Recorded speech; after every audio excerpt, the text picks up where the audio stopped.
Hi, and welcome to Ask Anslie. I'm Dana Zalowski from the Stokes Group.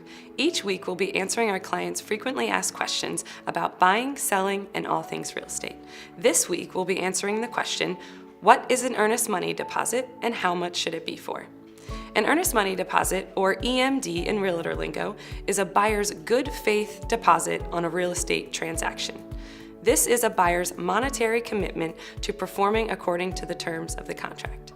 A buyer typically writes a personal check for their EMD, and their agent holds onto that check until the offer is accepted. Once the offer is accepted, the check is delivered to the title company to be immediately deposited into an escrow account. This means that the funds a buyer plans to use for their EMD should be liquid at the time they make an offer. Once the EMD funds are in that account, there are only 4 ways for the funds to leave the account. 1. The buyer can perform according to the terms of the contract and show up at closing to buy the property, at which point the EMD is credited against the purchase price in full. 2. The buyer, or in very rare cases, the seller, can opt to void the contract under one of the contract contingencies that allows for voiding. This most commonly happens during the home inspection contingency or condo or HOA document review period. If the contract is voided, then the deposit is refunded in full to the buyer. 3. The buyer can clear all of their contingencies and then opt to not finalize the sale, which would put them in default on the contract.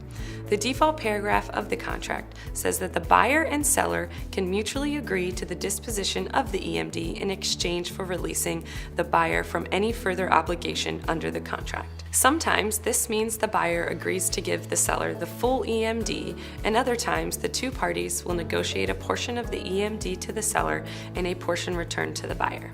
If the 2 parties can't agree to the disposition of the EMD in exchange for a release, then the 4th option is that the EMD remains in the escrow account until the 2 parties come to an agreement with arbitration or a court of law dictates how it should be dispersed.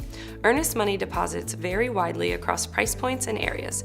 Generally speaking, in a competitive situation in DC, it is fairly routine to see an earnest money deposit equal the buyer's entire down payment, so anywhere from 3.5% to 30% of the purchase price. On the opposite end of the spectrum would be a non-competitive offer at a first-time buyer price point in the suburbs, in which case it would be far more common to see the EMD in the $1,000 to $10,000 range.